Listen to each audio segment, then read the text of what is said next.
I'm in the salon today doing a color correction that you are going to love. If you've ever stress sweated about a client coming in going, how the heck am I going to get these results? Gone to the back room, prayed to the color gods that it will deliver you the perfect color. Well, you're in luck today because I am going to show you exactly how to get a color correction to do what you want so that your client leaves happy and excited and referring all their friends. So let's get to it.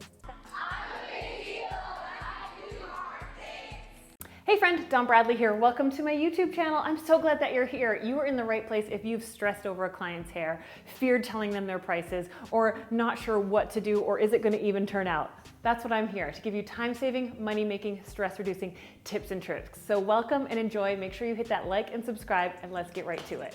All right, this is Ainsley's after because of course I have to show you a sneak peek. I added highlights and lowlights freehand in her hair, and holy cow, she started out with the brassiest hair ever. You're going to see a before and after, and I'm going to show you exactly how to do open air highlights and lowlights. So you can see she had like almost a super ombre orangey, and then we blended it together. So I started with my trusty freehand lightener with Redken 40 vol because it's open air. What 40 vol does in open air is what 20 it does in a foil. Also, I mixed up 5N with shades EQ for the low light. Now, if you want to know how I actually mix my clay lightener, because I do it differently than the manufacturers suggest, go ahead and check out my clay lightener mixing video. It is going to change the game for how you do open air balayage. All right, I take triangle shaped sections. I'm starting with the highlight. I am trying to work through a little bit of that brassiness. Ainsley has been trying to cut through the brassiness in her hair since I met her 7 years ago. She had black box dyed her hair for years, and it's been a struggle, and we got it. We got it today. So here I'm adding in brightness. I'm wanting to go like 50-50 highlights and lowlights. As you could tell from the before and after photo, it's not a massive change of going lighter or darker. It was more of a tonal change of getting rid of the brass. And I wanted to leave some of her hair in there because that warmth as a background color can look really nice, but we don't want it to be the showstopper. I always say that warm tone that people don't like can be the supporting actress role, but the lead role is taken by the highlight and low light. So you can see here, I'm going to walk you through a little bit more clearly how I do those low lights, but I do just apply the shades EQ on and I blend it through. So here I'm taking my highlight. You can see the difference between the colored part and her natural. I'm just trying to kick up that colored part a little bit. Her hair is pretty fragile on the end, so I'm being really careful, but I lay my clay lightener on very thick. I want it to be able to process longer. The number one mistake I see hairstylists make is they don't put enough product on. They're scared. They see, it's not in a foil. It doesn't get fully saturated. And so if you want to check out some of my other videos where I go in more depth about sectioning or application, I will leave the link here up above and also in the description below. So here's my low light. I apply the shades EQ and then I blend it through with my fingers. And then I always take the wide end tooth part of a comb, because if you use the fine end tooth, it'll actually push the product through. Use the wide end. Oops, a little drip there. Use the wide end and it'll distribute it more. And I'm sometimes combing it all the way through and sometimes leaving a little bit of the ends out.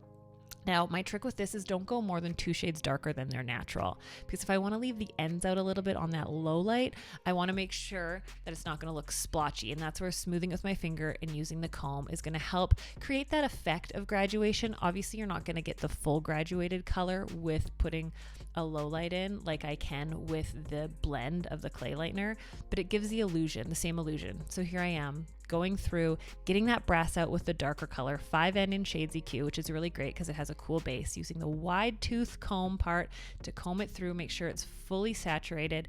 And it's not dripping with product, so I'm not worrying about it getting onto another section. I don't actually have to insulate them at all. So you can see here, just going through nicely, going like kind of one highlight to one low light. So like I said, we didn't want to take her blonde. We wanted to maintain that brunette look with some nice beigey pieces to it. Laying it down, always, always, always, I need you to know this, wipe your glove in between sections. I can't tell you how many times I've gotten like bleach on a part because I didn't wipe my hands. That's one of my secrets, is use a damp towel. It actually makes it way easier. Now, the other cool thing with doing open air color is that you can work with the natural partings. You can see that split in the back of her head. I just split it apart, and then I work with where the hair falls. Rather than with foils, I always struggled being like, it's so easy to pull hair a different direction that it doesn't actually lay, and you think a highlight's going to go one place, and then you blow dry it and it's in a completely different place. So highlight, low light, smoothing it out, pulling it through, using the comb, Like the results are amazing. And this, you can do a full head so quickly. So here you can see I'm going angled back from the top of the ear back to the crown. That is going to give that internal depth. What I try to mimic is the way the sun would hit the hair. So here, if her hair was in a ponytail, the sun would highlight the hairline. So that's where I'm going a little higher up with the highlight. But you see that previous section that I had is going to be dark because that's an internal. So I really try to mimic what the sun would naturally do to the hair. And even though you can give impact and it can be obviously colored, it's going to look natural. And that's what I want. I want believable color. I don't want it to look false. So that's making a really big difference. Going ahead, if you want to learn more about how I create my blend, how I section, check out some of my other YouTube videos. Always applying the lightener from the back of my hand using the flat side of the brush. You can see here I am applying around the face. I don't want her to look like she's trying to be blonde. I'm not trying to do a money piece, although I have a kick-ass money piece video. The sun was playing hide and go seek with us, but I do it about the temples down. So don't be scared to drop your sections down, especially on brunettes. It's okay. Low light here, I zigzag the product on, I smoosh it through, because that's a technical term, of course, with my fingers, going through, making sure it's saturated. That's the most important part. When I started doing this type of low lighting, I didn't saturate always full enough, and there'd be like weird splotches. Going ahead, like highlight, low light, not going up too high, because once again, I don't want her to feel like she's a brune or a blonde. Now you can see, taking the low light, going through, dropping that root down because she had so much brassy orange in her hair, blorange we'll call it. And then you'll see here with this last piece going around the face, not making it too chunky, wanting to make it soft and subtle, wanting to blend out and kick up that orange a little bit just to get some good lift, but I don't need to go really close to the hairline, and I don't have to shadow root with this technique. That's the cool thing, is you not only save time in application, but you save time at the sink because you only have to use one toner, because the graduation of color is actually built in. There's Walter in the background. So here's my scratch test that I do to make sure it is ready to rinse. I use my fingernail, and you can see, boom, that built-in graduation. So awesome. Here's her hair pre-toned. I got some really great lift out of it. You can see the deposit of the color. I'm now going to tone it with Redken Shades EQ 8V8T just to give it that little bit of kick of ashiness. I like V because it does have, like, obviously violet has some red in it, so there is some warmth underneath the ash, which I do like having that little bit of that warmth in there, but then the T just to kind of really cool it off.